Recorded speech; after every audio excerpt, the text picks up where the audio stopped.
Hey everybody, it is Mike. I'm here with another episode of weekly hauls and mail calls and all that good stuff. Basically, this was all through the mail. I have not been to like an actual video store in quite a while, or a place that sells videos other than uh, Barnes and Noble here in Savannah and Best Buy, but our Best Buy seems to be said that they are discontinuing carrying any videos in their store. They're only going to be online. So really, that's the only reason I went to Best Buy. I used to work for Best Buy, and I'm not a big fan of theirs in general. So I guess I'll be finding my stuff elsewhere unless I absolutely have to have one of their exclusive steel books. But so I picked up a bunch of horror.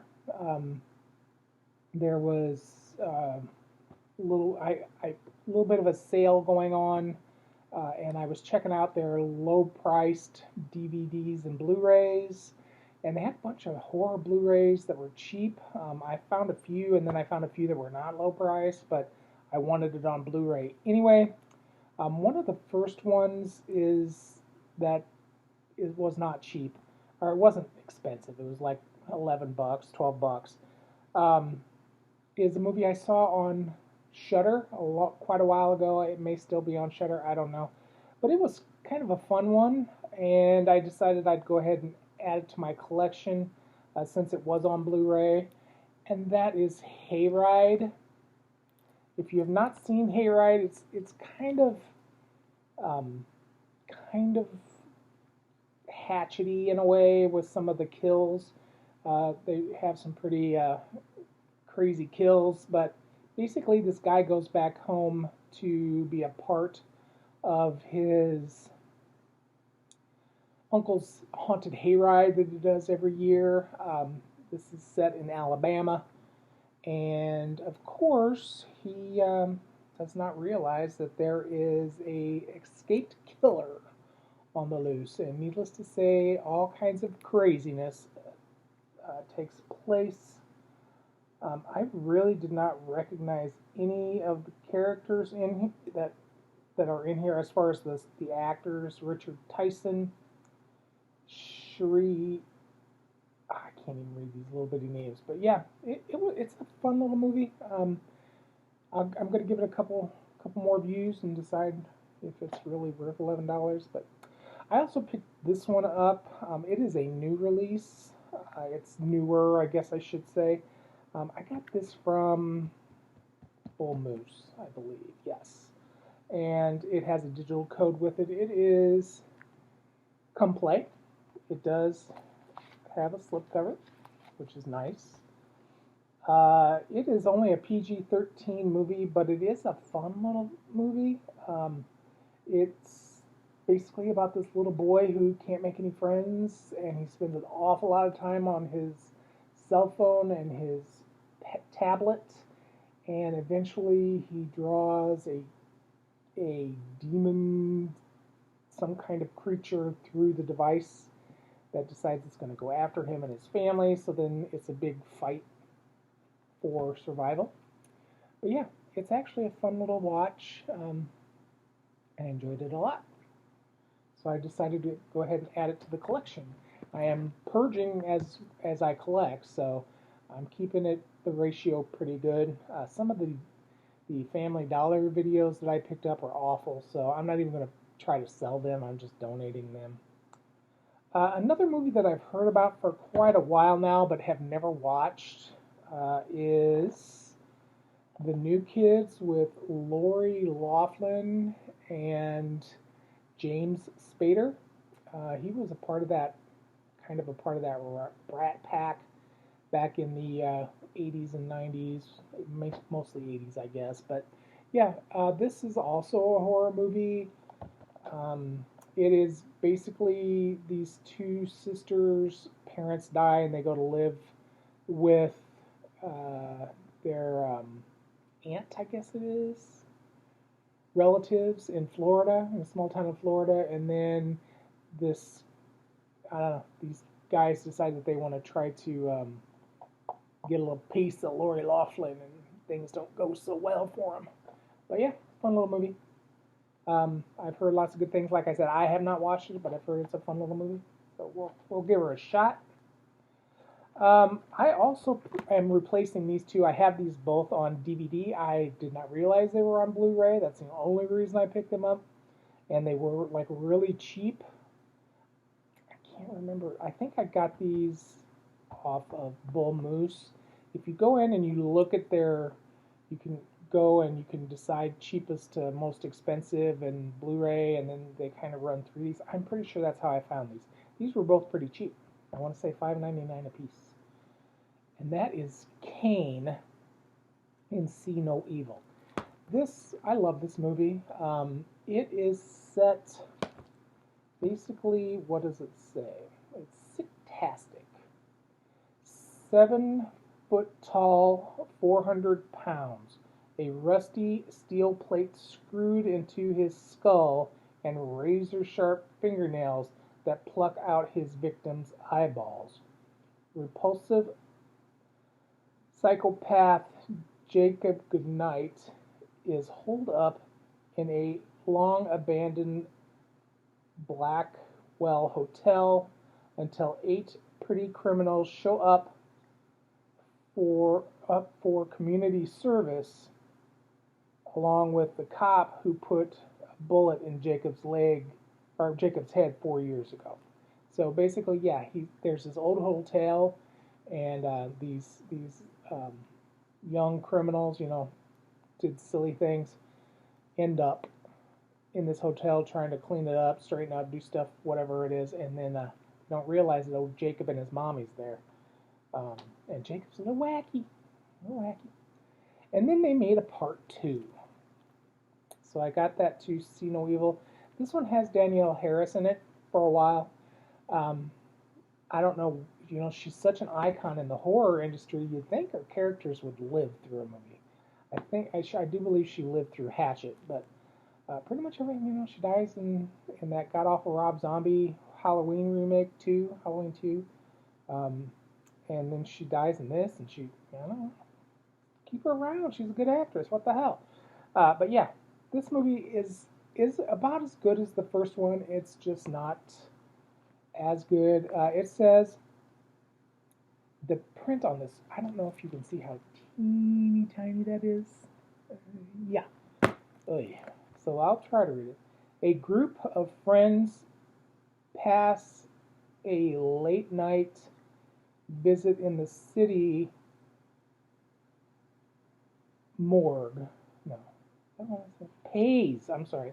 They pay a late night visit to the city morgue, hoping to surprise Amy, who is Danielle Harris, on her birthday. But the surprise is on them when the one-eyed corpse of brutal psychopath Jacob Goodnight, he was a WWE wrestler named Kane, unexpectedly rises from a cold sub-basement slab. Good Lord. Their wild party quickly turns into a terrifying slayfest in the sadistic as the sadistic mass murderer resumes his savage campaign, complete with hooks, surgical knives, and power saws in this blood-soaked sequel to See No Evil. Okay, but yeah, this one, it's fun too. I enjoy it. I like the atmosphere in the first one. I always like anything in a hospital, so that's fine. But that old creepy hotel, that was good. That was good. All right, this is also an upgrade for me. I do have the DVD of the Banana Splits movie. So basically, this is set on basically it's a real TV show in real life at one point back in maybe the 70s or whatever. But they're all like animatronic dolls or characters. You know, they're animated, but they're real. They're like three-dimensional, whatever. Um, and something happens to their little brains, their little computer brains, and all of a sudden they go from being these cute little characters that all the kids love into these terrible killers. So there is some humor to this, which is not too over the top, which I appreciated. But yeah, it's lights, camera, terror. But yeah, some fun kills in that one. So I do have the DVD, so that one will be going. I also picked up this one, not because I love the movie. I don't hate the movie. I just don't think it's as good as the first one or the second one. The second one's not as good as the first. But that's Jeepers Creepers 3. I didn't know they had a Blu-ray of this. I do have the other two on Blu-ray, so just even though I'm not a somebody who has to have all the movies in the series, um, I do appreciate having since it's a short little uh, what do we call these, franchise. Um, it's kind of nice to have the Blu-ray on it. All right, this movie gets a lot of hate from a lot of people because they say it's an awful remake or it's an awful sequel. It's neither. It is its own standalone movie. It just happens to have the same name as our Jamie Lee Curtis 1980s movie, 70, and that is Prom Night.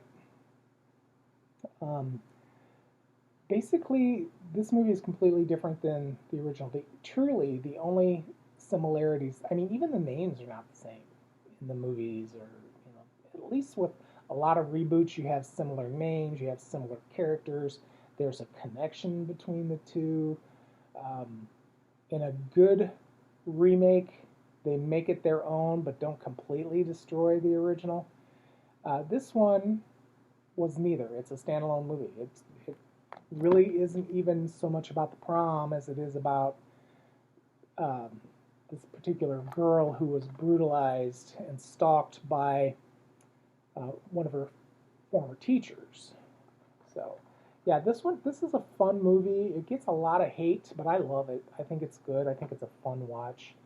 And I really like Brittany Snow in this one. She was really good. And also Jonathan Schaech, who plays the Wackadoodle. He is also fun, but the supporting characters are good too. So, yeah, good movie. Good movie, good movie. All right, and then I accidentally picked this one up. I'm going to try to watch it. It's Bait in 3D.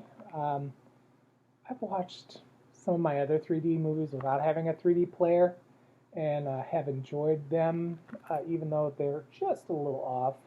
But this one deals with a monstrous freak tsunami hits a sleepy beach community. A group of survivors from different walks of life find themselves trapped inside a submerged grocery store. As they try to escape to safety, they soon discover that there is a predator among them, more deadly than the threat of drowning. Vicious great white sharks lurking in the water, starved for fresh meat. As the bloodthirsty sharks begin to pick off the survivors one by one, the group realizes that they must work together and find a way out without being eaten alive. I love shark movies. Um, some of those cheesy ones, no, not so much. But this one probably be all right. We'll see. It may not. It may not make it. And then the last one I got, I have not seen this on Blu-ray in a long time. I did have the DVD of it, and I really like this movie. I haven't seen it in a while, but I do like it, and that is The Skeleton Key with Kate Hudson. I really enjoy this movie. It's a supernatural thriller that weaves a tale of terror and suspense when Caroline Ellis takes a job in Louisiana bayous. She unlocks a deadly secret involving magic, conjure, and sacrifice that pulls her into a terrifying world of strange, frightening, and unexplained incidents. The key to escaping may lie in a decrepit attic, but she dares to believe in what she discovers. Everything she fears will become real. So yeah, this is one of those where I didn't see the ending coming. So yeah, all right. So that is my pickups for today or this week. I hope you enjoyed it, and I hope you all are taking care of yourselves, and we will talk again soon. All right, guys, bye.